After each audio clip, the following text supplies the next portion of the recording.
myself again. But it's the only way you're ever gonna learn. You look back and it's all in the past. I'm dwelling on the thoughts I cannot see. Good morning. Welcome to NUFC Matters with me, Steve Wraith. Delighted to welcome Liam Kennedy from Newcastle World onto the show for one of his monthly appearances. And no need to ask him what he got for Christmas. He got some rather splendid glasses, which can tell you who we're going to sign, when we're going to sign them, and how much we're going to pay for them, Liam. Thanks to John from Q-Tech, as always, for the wonderful design. Oh, the best present I got, to be honest. I had them on just before the show, so everybody stay tuned. I've got a couple of snippets for you. Yes, joking aside, and it is a joke. People will be going away saying, that bloody Steve Wraith says he knows everything. No, we don't. We're just, as always, he had to give an opinion on NUFC Matters for an hour.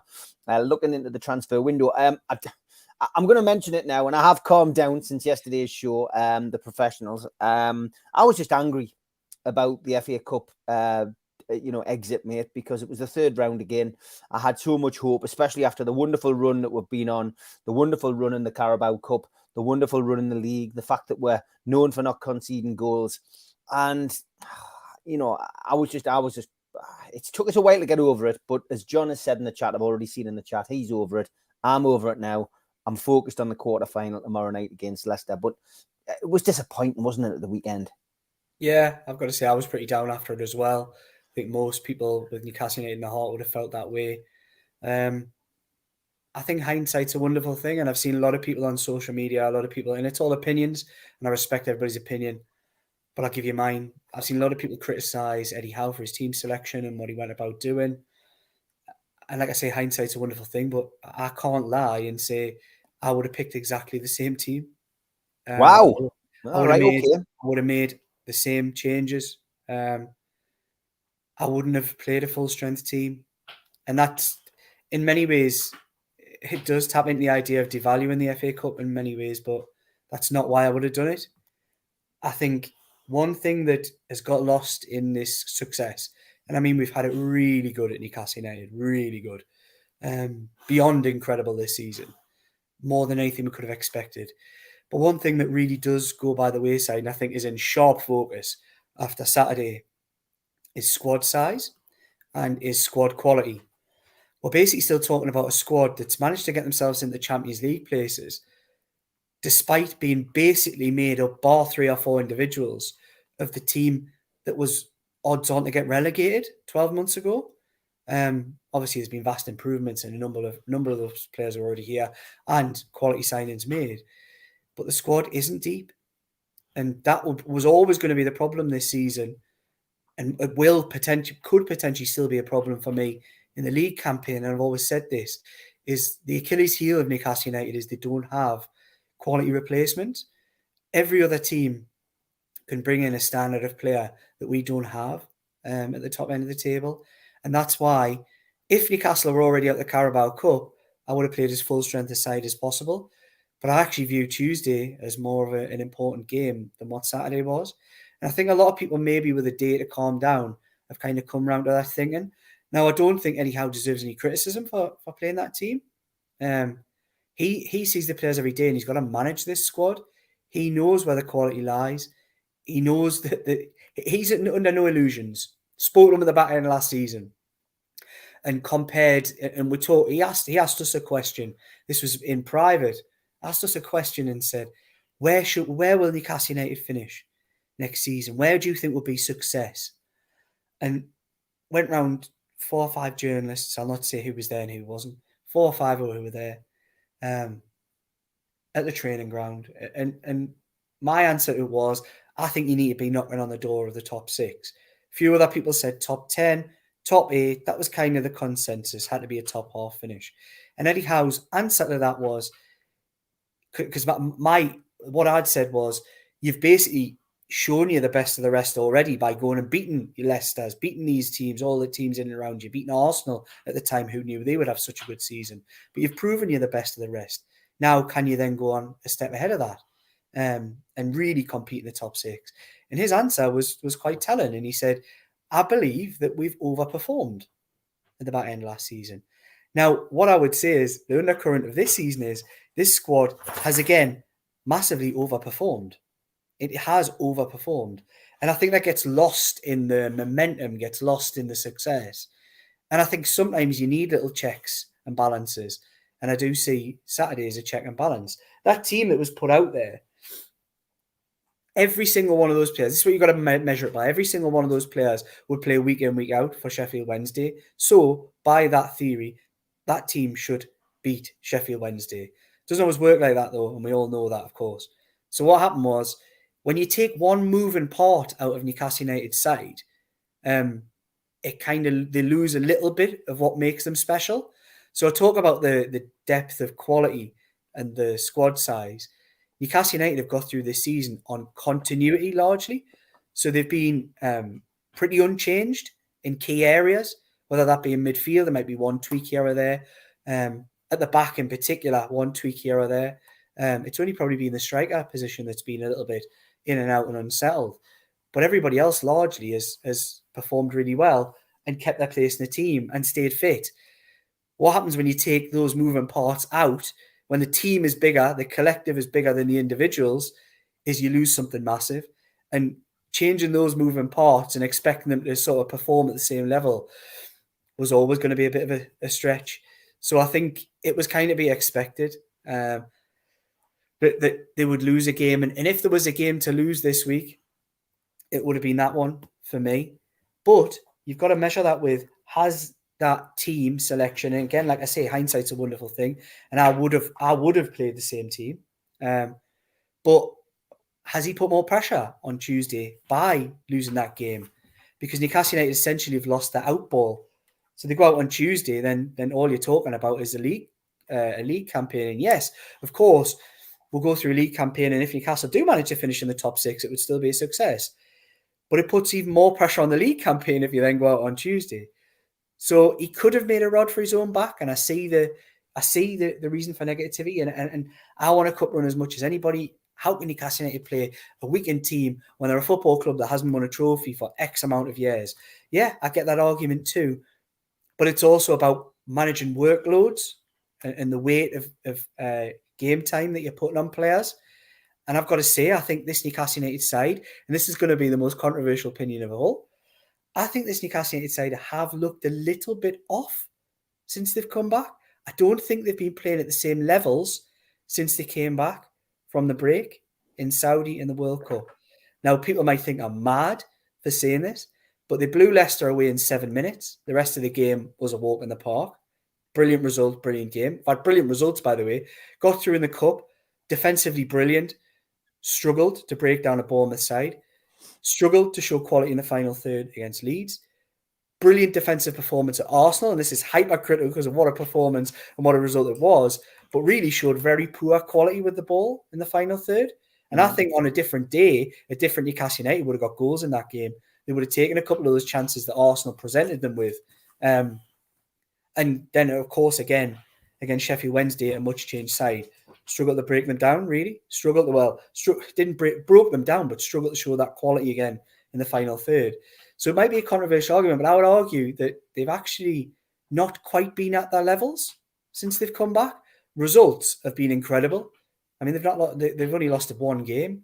Got a great result at Arsenal, went through in the cup, the Carabao Cup, and obviously went and absolutely blitzed Leicester down at the King Power Stadium. But being hypercritical and thinking about the performances, in particular the quality with the ball, I don't think they've been at their incisive best since they've come back. And I think Eddie Howe will know that as well. I think he'll know the flaws in the side. And I think Tuesday night they're going to have to be at their very best, because that game at Leicester for me was a 3-0 win and it was comprehensive. But they're a good side. They might not be having a good time of it since they come back, but they showed for about 20 minutes, half an hour against us. They played us off the park when we were 2-0 up. We blitzed them early on, and then they played us off the park and could have had a couple of goals themselves. And it was one of those. I remember sitting with Jordan Cronin, who I worked with at Newcastle World, Dominic Skur, Shields Gazette, and we were talking about this. And it was funny because if you think back to the feelings of that game at Leicester, I had the feeling when we were 2-0 up, if they get one, this looks a bit dangerous. Like, it looks like, because they were well on top. So I'm just tempering the results and the quality that we've seen so far. Not to be the bearer of absolutely negative news all the time, but I just kind of feel that they haven't quite hit top gear, which is what they were playing at prior to the breakup. Look, that might come. And one of the real positives to take from that is the quality of results that they've been getting in that time, despite not hitting top level. I mean, there might be loads of people out there who think I'm talking absolute rubbish, but the way I look at it is if you're not playing at your best and you're still getting results and wins, then there's something positive about that. But what we need to know now is, can they come back from that? It's all about reactions. So this is a big dent. That was a big dent on Saturday. You could tell it hurt them. It'll have been a reality check for a lot of people out there who almost feel like Newcastle had that untouchable feel about them, that everything was going so well. It shows that in football, everybody's fallible, that things can happen. Bad results can go your way. Look, at the end of the day, Newcastle United, if they're showing quality in the final third, still create enough chances in that game to win it twice over. I mean, everybody's talking about the Chris Wood one, and I'm sure we might well come onto it, and it was unbelievable. It's not actually the chance itself; it's the manner in which he misses it that is incredibly bad. But that Elliot Anderson chance, those two Isak chances, Joe Linton, there was a Joe few. Linton. I mean, and I made a point last night to saying, because Chris Wood gets hammered from pillar to post. Social media has been so cruel to him in the last 48 hours. And at the end of the day, I think Mitch nailed it last night when he said everybody needs a scapegoat. What Newcastle fans always seem to have one. There's always it used to be a boo boys player. Do you know what I mean? Somebody who would get booed from pillar to post if he didn't perform. Chris Woods unfortunately got that tag at the minute. Longstaff gets a bit of grief as well, it has to be said. It's a collective. And the team will tell you, and the manager will tell you, we'll win together, we'll lose together. I think, in fact, Bruno put something out with regards to that over the weekend. I think rather than concentrating on individuals, what I will say, and Rich Joblin's probably jumped into my thoughts here with this one: missed opportunities for players wanting minutes. Toonami says our second string isn't strong enough. Lascelles, Lewis, Richie, Murphy, Fraser. Not to mention the lump of Elliott needs to go on loan. Can I just jump in there on that comment there? Give us your thoughts on those two comments, because it's 8 changes was an opportunity for those players to at least stake a claim for a regular slot in the team. But go on, you say what you need to say. So he's mentioned Murphy in that list as a second string. Murphy's the most used player under Eddie Howe. The most used player. That doesn't mean he's played the most minutes. Yeah. Always uses him in every game. I think he likes the fact that he's energetic, he's got legs, he can bring him on at the end of games. But wow, did we really see underline the lack of quality that Jacob Murphy has in that final third? I tell you what, Mankiewicz actually had a decent game. He wasn't bad in terms of his getting forward, but wow, like his lack of quality again in the final third is just incredible. I mean, maybe we were spoiled with the likes of Kieran Trippier, and we are really, because it's such an up in levels. But there are so many in that team who stepped in who just aren't up to the levels. They really aren't. I think, but this is the thing I'm going to go back on. And I'll mention Chris Wood as well. Come on to that if you remind us if I miss it out. Yeah. Because there's something I want to say about that. In terms of the quality, it's the thing that everybody has really known, but they've kind of just trying to ignore. They've always been trying to ignore the fact that they're kind of thinking that Eddie Howe is a magician. He isn't actually a magician. He's just obviously coaching players. But every player has a level. And there's certain players within the squad are at the very maximum of their level. And even playing against, Championship League One sides, whatever it may be, some of them, that is their level. I wouldn't say League One, of course. But some of them, Jacob Murphy's quality in the final third, I actually like Jacob Murphy as a character, as a player. Wow, that was such a bad performance. And when does he ever really come on and have much of an impact in terms of scoring goals or creating a goal? It's actually quite rare. I think Elliot Anderson looks like a player who needs games to me. Doesn't look like a player who needs to be sitting on a bench, but looks like a player who needs to be playing games. The unfortunate situation Newcastle find themselves in at the moment is he's one of the only, with Shelvey's injury, he's one of only 5 players who could play one of those 3 midfield positions. They don't actually have anybody else in the squad. So all it's going to take is another injury, and he's the next best player to come in. And 4 of those play week in, week out, with Joe Linton playing out on the left. So 4 of those players, all it takes is a couple of knocks in a game, and suddenly Elliot Anderson is your starting central midfielder in the 3. But he looks like a lad who, to me, would have benefited from going out on loan this month, but it's not going to happen because of the squad size. Look, I trust Eddie Howe's judgment. I don't think Matt Ritchie had that bad a game, actually. I know he took a bit of stick online. I didn't think he was that bad. Thinking of the rest of the players, Jamal Lewis, not for me. Didn't look good enough in that game. I mean, it's hard. I feel harsh judging somebody who he's basically a lad who's played 2 games and I'm including the one in Saudi, 2 games in about a year, and looks like that. So it's harsh to judge, but realistically, is he a player that I think can add value to a Newcastle United team in his current form? Doesn't look like it to me. That doesn't say he won't come back. Chris Wood, I'll come on to him. I think with Chris Wood, and I know you quite, I think some people out there do like him, some people, and I like his attitude. I think he's a good character, everything about him. But I think most people with a football eye can tell a player within half an hour of watching a player. And I think, given the circumstances, given the feel-good factor, all the other signings doing well, I think a lot of Newcastle United fans put to the back of their mind their football eye. I think most people probably judged Chris Wood within the first game of watching him, thinking, oh, right, he's not what I expected. But you put that at the back of your mind because results are going well. He's wholehearted. He's a good character. He's a good talker. He's a leader in the dressing room. He's chipping in with performances and the team's winning games. But realistically, I think most people now are coming around to the idea of thinking that actually my instincts were probably right and he isn't really at the level that this team needs. That's not saying Chris Wood wouldn't go back to a Burnley, go back to a team that plays to his strengths and looks really good. But in this team, in this squad, he isn't really mobile enough for what he's been asked to do in the front line. And his finishing hasn't been great since he signed. And I think most people are now coming to the realization of that. But almost anybody who is coming to the realization of that needs to criticize themselves, because to jump on Chris Wood now all of a sudden is bizarre, because he's just the same Chris Wood that he was in January and February and March and April and May. He hasn't changed. He hasn't suddenly got worse. It's just your perception of him has got worse because you're expecting more. Or maybe I'm getting a bit deep here, but that's the way I look at it. He's the same Chris Wood, and he's doing exactly the same things as he was in February when Newcastle United were winning games. Just because they're losing games doesn't mean you should jump on him. You should judge every player as they come, and I've never really been a fan of Chris Wood in this team. I don't think he fits the style. But what I will say is he's a character who has never given anything less than 120%. He gives everything out on that pitch. And I'll be a lot more critical of players who aren't giving it. And we've had plenty of them over the years. So I'm not going to jump on Chris Wood, even though in my eyes, I don't think he fits this team. And I think we need to be targeting the standard of player slightly above his level. Mm-hmm. But I think he's a top character, a leader in the dressing room.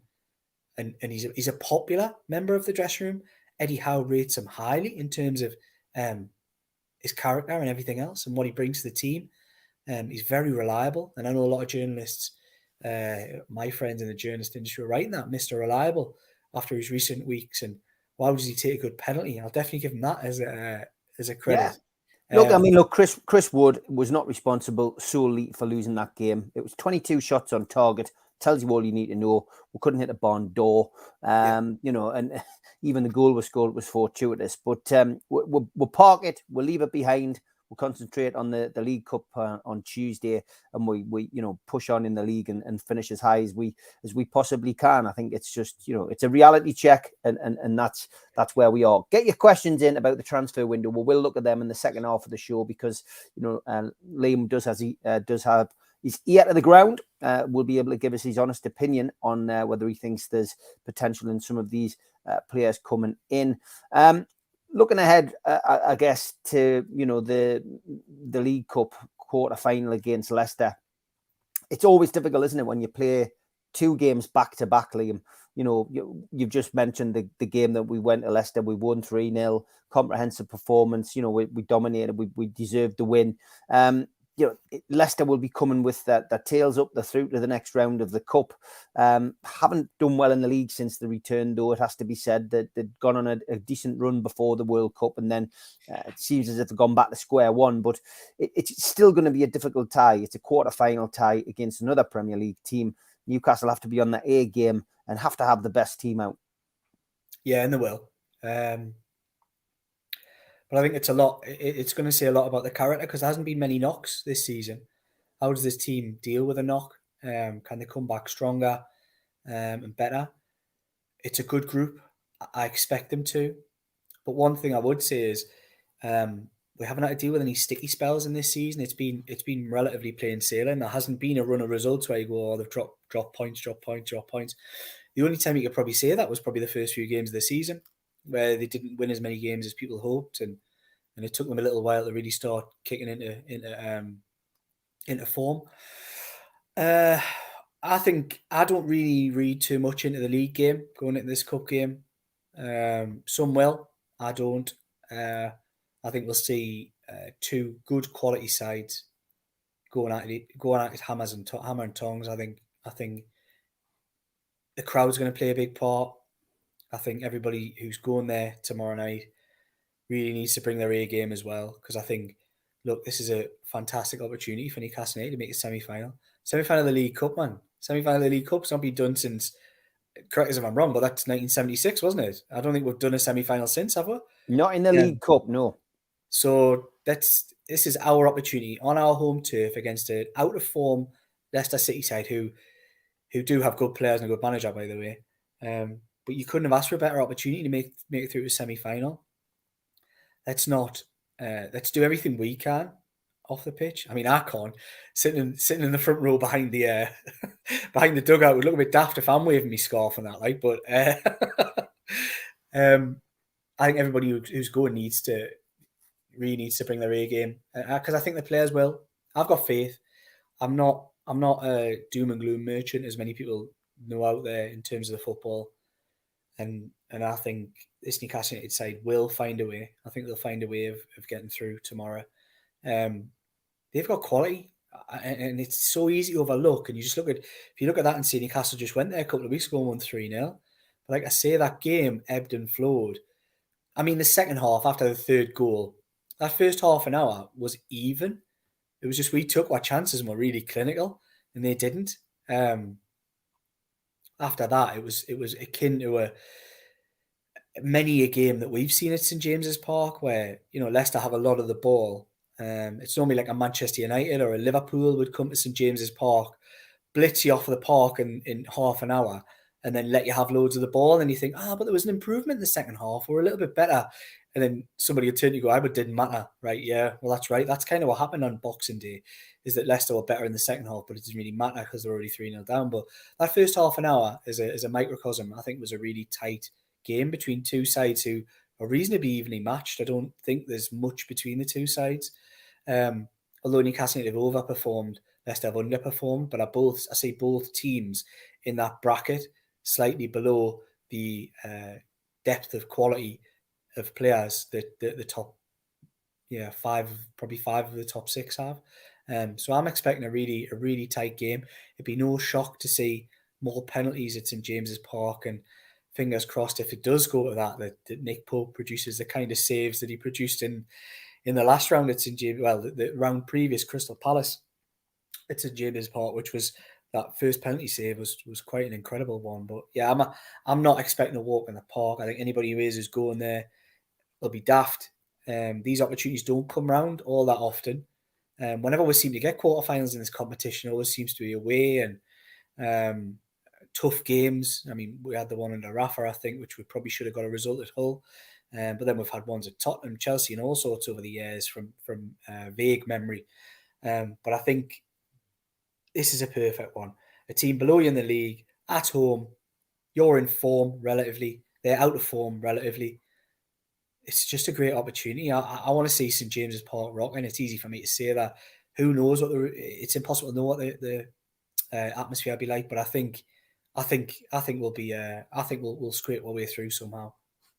Yeah, I think we'll get through. I really do. It'll be tighter than the league game, no doubt about it. But from my perspective, yeah, I think Newcastle will get through into the semi-finals, and then it's in the lap of the gods after that. I want to ask you before we go to the ad break about ASM, because obviously there was a lot of rumours and a lot of stories floating around before the FA Cup game that there'd been some kind of argument with Howe, and they hadn't travelled, and so on and so forth. And of course, this isn't the first time we've had these kind of rumours circulating about ASM.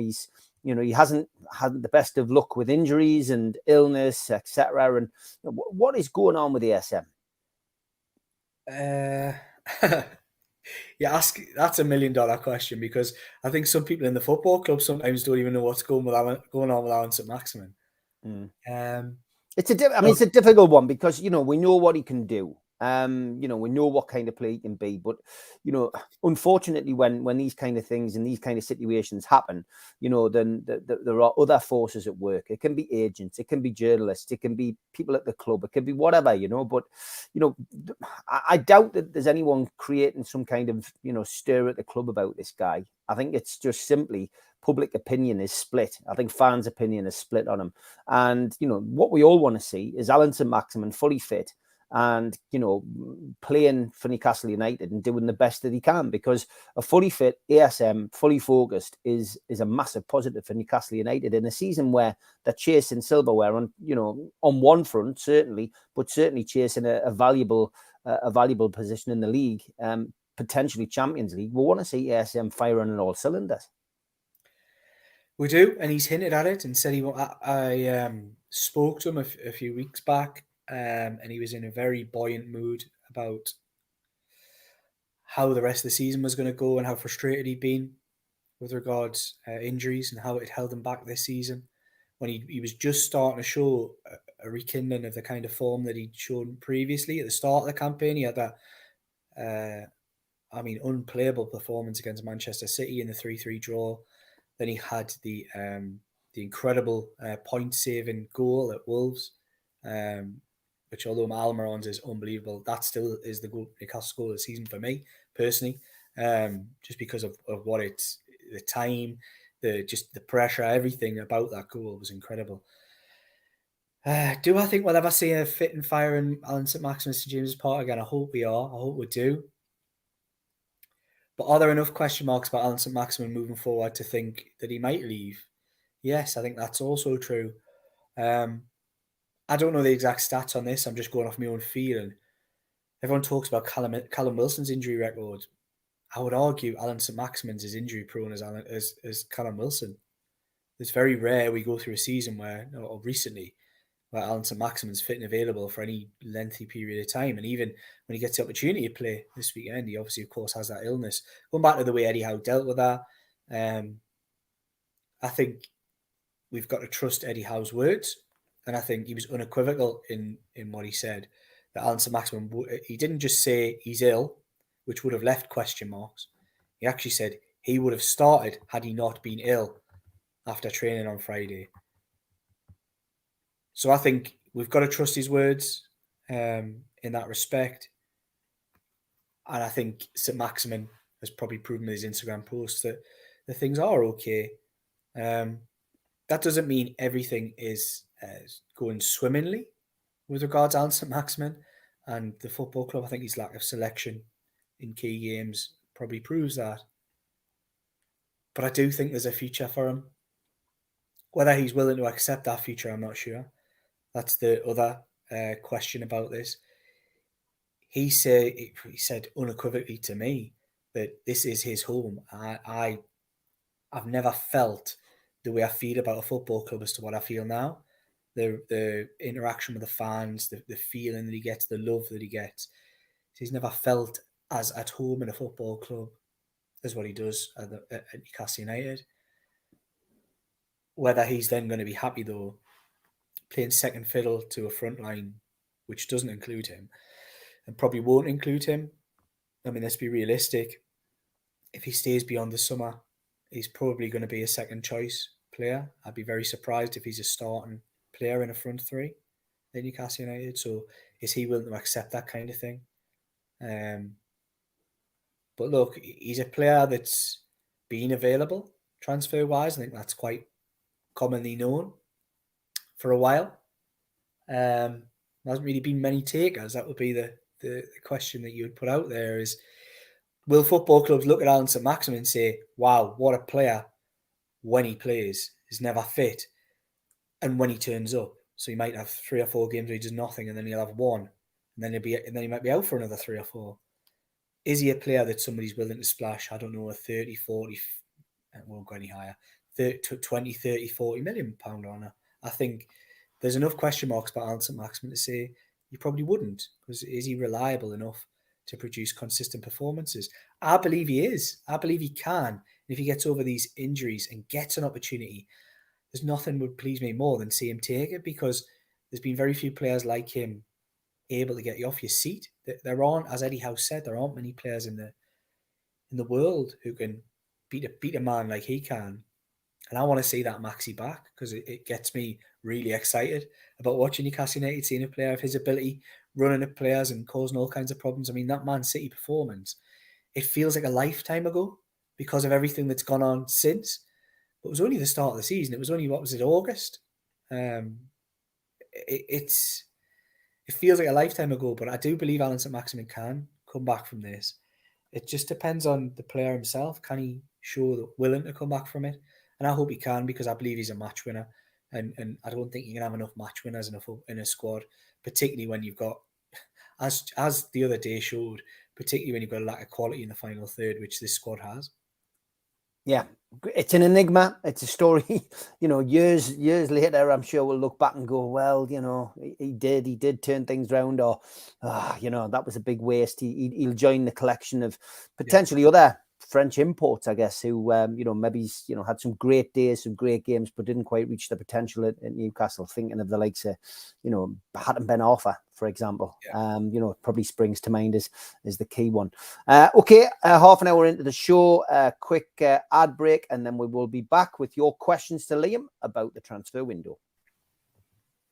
A big thank you to all our sponsors, as always. Thanks to Skips and Bins, telephone 0800 25 45 25 3, email inquiries at skipsandbins.com, and our website skipsandbins.com. Easy, contract free and pay-as-you-go waste collection. Thanks to Garden of Healing Dispensaries, CBD hemp and cannabinoid specialists. You can find them at thegohd.com. Thanks to Mr. Vicky's sauces, which are handmade in Cumbria, and you can find them at mrvickies.co.uk. If you want to make an order, give them a call on 01768 210 102 or email info@mrvickies.co.uk. Thanks to Blowhole Breweries, you can get a selection of beers, and the cans are in the design of the old Newcastle United entertainers strips. Blowholebrewery.co.uk. Thanks to Melly's Carpets and Beds, laying our reputation one recommendation at a time. The best quality around at the cheapest prices. Melly's Beds and Carpets.co.uk. Email sales@mellysbedsandcarpets.co.uk, or give Melly a call on 01670 632 216. And thanks to United Group Travel Limited, UK Coach Holidays in Morpeth, 01670 362 460, or mobile 07957 141 654. Graham, your driver, Beverly answering your calls and looking after you on your tour. Some great deals coming up there. Get yourself onto the website to check them out. Thanks also to Media Arts, who do all of our videos and help us with the technological side of things. And thanks to qtechshop.co.uk, the makers of pool tables and snooker tables in Wallsend, Newcastle, and the guys who run our website, NUFCmatters.com. If you want to subscribe to the channel, then hit the subscribe button below. Hit the thumb up, which is the like button, which does us a big favour with the algorithm. And click share. Share it to Newcastle United Facebook groups or Twitter accounts or your own social media to help our community grow. And if you want to join the channel, hit the join button. And for as little as $1.99 a month, you can get some members-only videos and chances to win some fantastic prizes. We're also available as a podcast on iTunes, Spotify, Podbean, and the rest. Don't forget as well that we do events through NUFC Matters, and this one is the next event coming up, Friday the 24th of February, an evening with Newcastle United legend Steve Howie. Friday the 24th of February, Tyneside Irish Centre, and tickets are available at £50 from newcastlelegends.com. If you also go onto Voucher and search for the event, you can pick up a bargain on there. Don't forget, we also support the food bank on this channel. www.nufcfansfoodbank.co.uk is where you can find the Matchday Bucket. You can make a virtual donation to the Matchday Bucket 365 days of the year to keep helping the food bank in Newcastle. Okay, transfers, ins and outs. Get your questions in, try to get through as many of them as possible. Simon Davies says, sorry if it's been asked, but Diaby offer in the window, Liam, do you think? I'd be very surprised. It's quite simple. I just don't think Newcastle United are dealing that kind of level of transfer in this window. Unless he becomes available and it's a deal they think they can do at a price less than what it was. But that will be done with a massive caveat that the money will be coming out of the summer budget. So it would probably, if Newcastle have a busy January, expect a quiet summer, would be my expectation. Yeah, I mean, it ties in with this question that Two Normies asked, so I'll stick this one in now. Hi, Liam, is it true financial fair play doesn't come into play until third year? If so, the time our new sponsor comes in, say Saudi Airlines, will that not level the books regarding financial fair play? I mean, I've not heard that. And Eddie Howe in his press conferences keeps going on about financial fair play, saying this isn't going to be a busy window. We certainly weren't going to go in early. And ultimately, the summer spending would be impacted if we did go in heavy in this window. Yeah, so I think that point, I don't know if you can get that comment back up just so I can refresh. Yeah. Yeah, got it. Yeah, so the third year, so Toon Army 01, I think is slightly confusing the idea of FFP. Now, I'm no FFP expert. If anybody is out there, come on and correct us. FFP is constant, so it doesn't matter. The 3-year thing that you may be getting confused with isn't that it comes in after 3 years. It's that it's almost like a 3-year rolling cycle. So it's the previous 3 years is what it's ruled upon. So Newcastle's current FFP standing, for example, will be ruled upon the last year of PIF plus the 2 years previous to that under Mike Ashley. So that's the 3-year thing. But my understanding is obviously it's just a continuous on a 3-year cycle.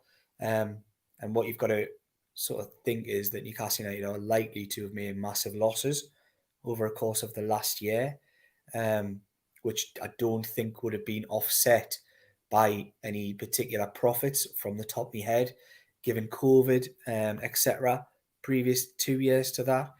So that they probably are on a little bit of a sticky wicket with regards FFP and spends. The biggest hangover, and there are many and have been many of the Mike Ashley era, and not a lot of people are talking about it, is because of the standard of squad that was left behind. And everyone talks about, oh, he was brilliant. You know, the sale wouldn't have went through if it wasn't for the financial brilliance of Mike Ashley. And I've heard a lot of people sort of push that narrative. It is absolute rubbish, by the way. It is a rubbish narrative. And the biggest problem facing Newcastle at the moment is the lack of saleable assets that they have within the squad. The lack of saleable assets comes down to the fact that it was a squad built in the Championship and at the bottom of the Premier League. And it was built of players largely that other teams didn't want. So we're still paying the wages of Jeff Hendrick. We're still paying the wages of Isaac Hayden. We're still paying, who doesn't fit into the same category, by the way. An incredible professional, and I wish him all the best in his recovery from a really unfortunate injury again. But we're still paying the wages of Kieran Clark, who was a fantastic servant for the football club, but isn't this really a saleable asset? And there's still a lot of unsaleable assets in that squad.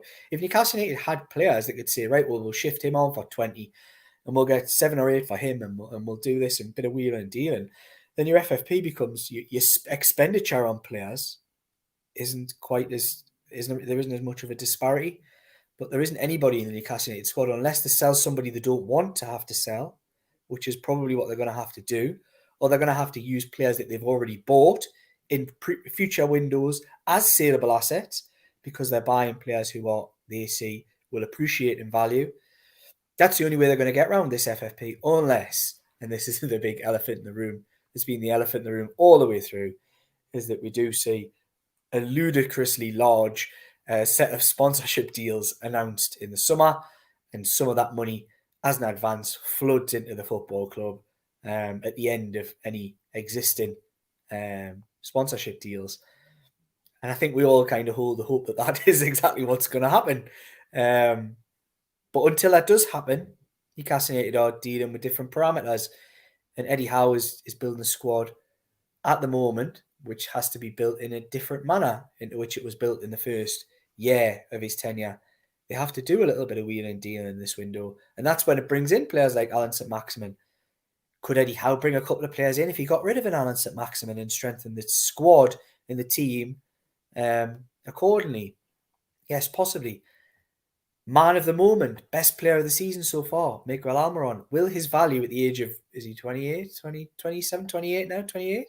Is his value ever going to be higher in a transfer market? And could they potentially shift him on this summer and sign another couple of players and strengthen the whole collective rather than individuals? Possibly. These are decisions that are all going to be taken with Eddie Howe and with Dan Ashworth and others. But they're going to have to do it. They're going to have to do that kind of thing until, of course, like we see the incredible sponsorship deals announced, which I'm sure will come, but aren't there at the moment. And I think while they're not there, Newcastle United are working on a totally different agenda to what I think still some supporters think that it's the untold riches, and I still see people asking questions about players who are worth 70, 80 million. Newcastle United, because of the income that the club makes, which is relatively low in top half Premier League standards, that they don't have the wiggle room because of the rules that are in place to go and spend another couple of £60 million on players. Now, what I would say on that as well, I'm going slightly off topic, Steve, just tells to shut up if I'm waffling, as I normally do. This is where Isak doesn't fit in with the model. And there's not many people talking about this as well. Newcastle United went and spent £60 million on a player.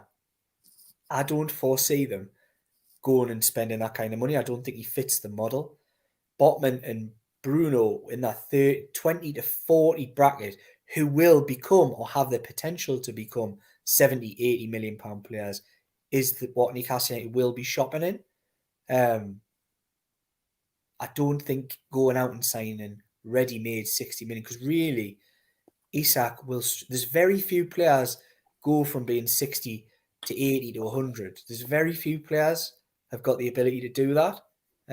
It's a very rare market getting up to those levels, and I think Newcastle United will be stung if they start trying to buy players in that already ready-made 60 bracket, because that's when you start having problems with squads, and you put yourself in a totally different bracket. So I don't think, from everything I've learned from speaking to people in and around the football club over the course of the last 12 months, the Isak one stands out to me as the deal that was bizarre in many ways, that doesn't fit what they've talked about trying to do. He does in many ways, still 23, still potential to grow, improve. But has he got the potential to grow from a 60 to an 80 to 100, 220 player? There's not, like I say, there's not many footballers, even now when players going for incredible sums. There's not many players go for that kind of money. There is, there is a lot go for 30, 40 now, and that's when Newcastle will be shopping. But in this window, unless a deal presents itself, I don't see them going out and doing that kind of money. Do I hope they do? Of course they do.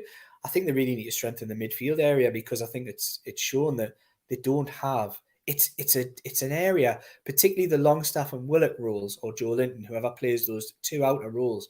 Such a demanding role in this team that Eddie Howe, the style of play, the ground covered by those two outer midfielders is unbelievable.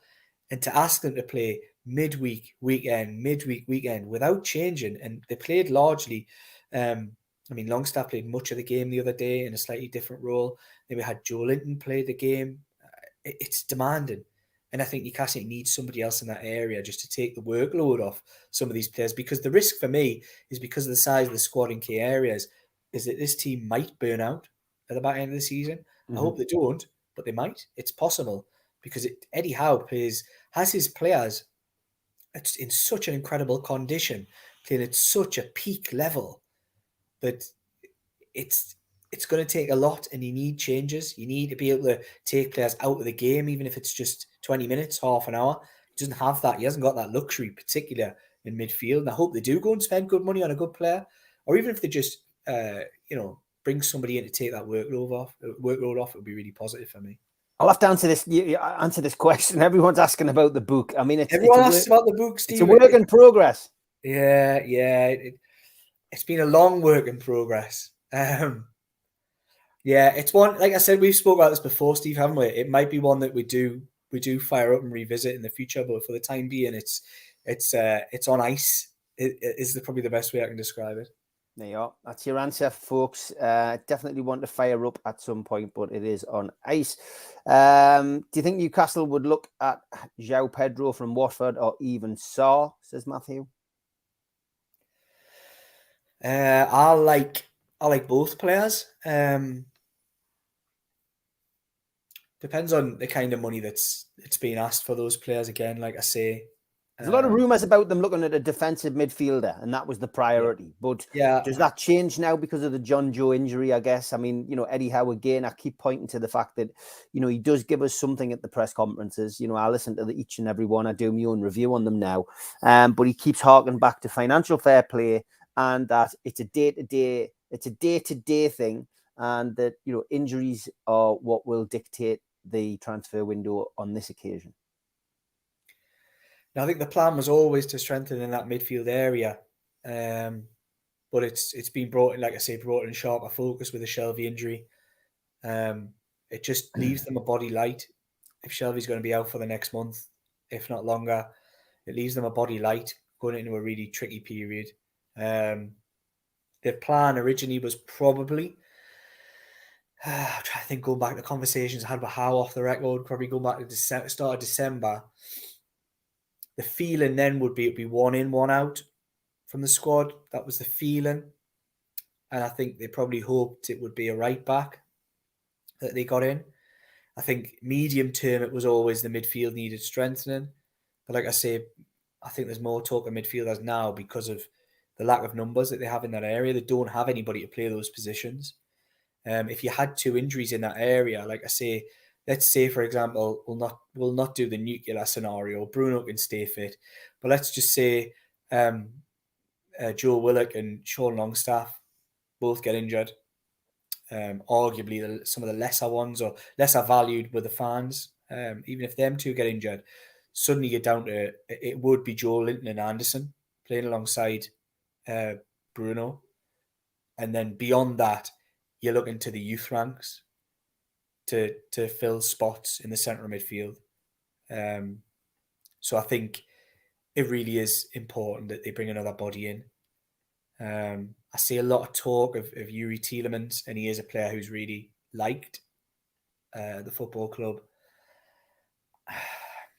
Not for me. I'm not 100% sold on him for this team. I like to see more legs. He's got undoubted quality. And you slot him into one of those positions, he's got the ability to score goals from midfield, and create, dictate. I'm not sure about his pressing and his legs. And I think a lot of what's been built this season has been built on that press and the legs from the two outer midfielders, whether it be Joe Linton or Willock on one side and it be Longstaff on the other. I think, and then of course Almiron pushing further on, and others in those forward areas have been incredible in this season. But I just worry about it from a perspective that I just don't think he's quite fit the work ethic, or I've not seen it at Leicester. That would be what I'd say. I could be doing the lad a total disservice, but I've not seen the character, commitment, and legs at Leicester in that midfield to fit into this team. He's certainly got the quality. I think it's absolutely undoubted. we see a question here on this the Spanish right back. Like I say, that is if I'd had to put money on it at the start of December as to what position Newcastle United would 100% sign in this window, it was going to be right back cover for Trippier. Maybe even somebody who didn't have to could fit outside of the 25-man squad and didn't have to take a place up, but it was always, in my opinion, going to be right back cover. I think we're now looking at that might have been shelved a little, and centre midfield be the focus. But I would hope by the end of the window we could see a little bit of movement on both. We're obviously going to have to see some movement in certain other parts of the squad. I think Newcastle have got more goalkeepers. Just coming up with this question, yeah, Steve. Newcastle got more goalkeepers than they have central midfielders. So yeah. I think they need to do a little bit of movement on that one. Dubravka going into the team, we've discussed that on last night's show. Again, some people thought it was the right thing to do, others thought it wasn't. But, ultimately it means that he won't be sold in this window because, I just genuinely think that they've decided probably to get rid of Darlow. I think Darlow might go. And Dubravka wanted to come back. Let's concentrate on incoming. So Tielemans says Toonami, got to be the one we go for, ticks every box. Longstaff's great without the ball, puts a real shift in, but too slow without the ball and doesn't assist enough with goals. Somebody else as well earlier on was talking about the link with Tielemans and with Maddison. I mean, is there anything on those two Leicester players, that could be seen as a positive? Tielemans could go this window. Maddison, I don't think will go this window. And I think when Maddison does go, he'll have a lot of options. I suspect Maddison will probably be a summer transfer. I think you'll have a lot of options. Like I say, I think Tottenham are very interested. Arsenal, a couple of others will be very interested in James Maddison. And he won't immediately have to jump to Newcastle United. Youri Tielemans has got a lot of takers as well. There are a lot of people interested. The one thing I would say about Tielemans, which could easily hold this back deal, is wage demands. Newcastle United do have a structure that they are sticking to for now. And Tielemans, my understanding is, would potentially break that structure. So that's another thing to stand in the way is it right to go and break a structure for Youri Tielemans? Look, I do like the player. It might sound like I don't like the player. I'm just trying to fit him into the team. Yeah. And I think, look, it's a possibility because what they could counteract that with is saying, are you getting a player who's, are you getting a £30 million or a £40 million player at best, centre midfielder, or you maybe he's getting him for 20 and having to pay him a little bit more wages than you thought, and does it balance out because of his contract situation? Possibly. So that could be one. That could be movement on that. I know he's very well liked. And if he's very well liked by the manager, then who am I to question whether I think he fits into the team or not? I think he's a better judge to say that. He knows his team a lot more than what I do, standing watching it from the sidelines. So, but that's just opinion. We're all, I'm paid to have an opinion sometimes. And yeah, I think it's a one to watch, Tielemans, I'd say. Alan Varela, question there from Stephen Parker. Another name, another player that we're getting linked with. £16 million is the supposed fee that Newcastle may well be asked to pay for him. Is that one that you've heard? Yeah, I don't think there's been any bid yet, but the South American market, as everyone is very well aware of now, is something Newcastle are really looking to target. And going back to something somebody said earlier in the chat, the conversation, I seen it pop up about other clubs and things like that, and that's one thing Newcastle really need to get involved. Not particularly with this Varela one, I don't think, with regards to passports, but other deals where they can bring these players in and send them straight on loan. Garen Kowal being the key one, that if they had feeder clubs, which is one thing that they're really keen to do, then I think they can bring these players in, get them their permits, get them their games, get them their open levels ready to come back to Newcastle and make a difference. No press conference today. I just seen somebody ask that question. No, there wasn't. It was done straight after. The game on Saturday. Given that there's such a short turnaround on games at the moment.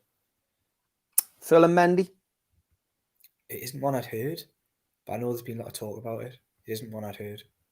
No, a lot of talk about Furlan Mendy, to be fair, but again, Newcastle will always have this position where players are thrown into the mix, not necessarily by journalists, but literally by agents. We've just got to remember there's a lot of agents out there who've got to make Steve, money. it could be right. It could be one. I would just say immediately looking at it. Obviously, I've heard it all myself, but it's not one that's been put to us by anybody that I trust. It doesn't quite fit. That's all I'd say. But it might be one that they think they can get done. Yeah. Okay. Well, there's another one here. Any truth to the rumor we're supposed to be signing 2 players today, according to a different In the Know channel, or just a load of more rubbish? We're not an In the Know channel, Ian. I hasten to add, but I've not heard that. I've got to be honest. I hope so, Ian. Sounds great. Fingers crossed. crossed. Mr. Anderson says, any strong links on transfers? Any that you would suggest we keep an eye on? Like I said earlier, I think Tielemans is one to watch. I think that's definitely one to watch. I think the young right backs, there's a few that they're looking at. The lad from West Ham was a done deal, and is one that they still like. It could easily be fired up again. The lad from Spain, and a couple of others that might bubble away under obviously there's the lad from Leeds as well, the young right back. And they're all ones that they're kind of keeping an eye on. But yeah, I think it's a funny one this month because I think that the needs are ever shifting. I think if you'd spoke to Eddie Howe at the back end last week, he might have still told you different things to what he might say now. If he was sitting now, in all honesty, he might have learned things. I imagine he probably has learned things from the game on Saturday and things, actually, I need X, Y, and Z as a priority rather than what he thought previously. So I think keeping an eye on Tielemans just because of the deal that can be done. I'd say shelve any ideas on Diaby and Maddison unless there's a huge shift in approach. And that's the thing about this month is that I can be saying this now on, was it the 9th? And who knows what could happen by the 20th. Things can shift and move and change. Transfers are moving. There's a lot of moving parts in transfers. And nobody can ever say with any degree of certainty that anything's definitely going to happen or definitely isn't going to happen. Unless told so by source. So I always say at this time of year, don't be so harsh on journalists as well, because sometimes a deal can be on to certain people who are doing the deal and it can actually be off to other people who are doing the deal. So these things can move and change. So yeah, that's my little thing. I'm not going to push Newcastle World too much I'll just give you a little bit of wisdom. Yeah. In this window is give journalists a break because they're not always wrong, even though it might appear that they are. Kual starts banging goals in and having a belter at heart. Would you recall him and get him on the bench? There's a bit of confusion over this because as well, I mean, if he's got a permit to play in Scotland, does that mean he can play for us afterwards? I'm not really sure on this whole work permit thing. One would imagine. My understanding is I don't know the ins and outs in this because I haven't been all over it, but my understanding is he got a work permit, so he's fine. And the young lad from Sunderland, is it Riggs? Yeah, Chris Rigg. Rigg, is that something that Newcastle would look at? Good question, John. His family are all Newcastle fans. Yeah. Sounds promising. Did he make his debut? All I would say is it's the cynic in me seen him come on Saturday and thought Sunderland are definitely trying to put a few pound signs on that deal when Newcastle wait for him in the summer. Which position in the team needs to be strengthened in your opinion, says Ray? Centre midfield, Ray. Absolutely. I just don't think they've got the numbers. Like I say, 2 more injuries in that position could really damage them. There's a number of other positions I would love to strengthen. Left back being one, because Roger Cook, I mean, and there's a few others in the chat made this point. Obviously, Matt Targett's now out injured. His left back now looking a bit dodgy as well. Well, I would also still like to sign a forward. Who play not necessarily centre forward, but at least one who can play wide. I'd still be looking at that area. And a left back is key because for all the will in the world, and Dan Burn's been brilliant at left back. He's not really a left back. But he's actually been selected, and maybe not on his left back performances, but more because of who he is, because of his character, and he's a huge leader in that dressing room. He really is, and losing that experience and leadership from the team takes a little bit away from them. So it's a bit of a non-decision really from Eddie Howe, that he couldn't not pick Sven Botman because he's that good, but he couldn't drop Dan Burn either because of what he brings to the team. But I think that's a big decision he's going to have to make. But I think it'll probably one that we won't have to see until the summer. Yeah. A quick one on this. Did PIF sell a share in the club for 40 million to buy Bruno? I've not heard that. I don't know where that's come from. No, definitely not. And last but by no means least, Dean says, morning lads, great to see you back, Liam. You both confident for tomorrow? I think we answered it earlier yesterday, yes. But do we both think that Maxi and Isak will start? I personally think Isak will certainly play a part, and Maximin. Will they start? Both will be on the bench. Both on the bench. Yeah. That's my guess. Yeah, Isak played well. Really, really did play well for so much time out.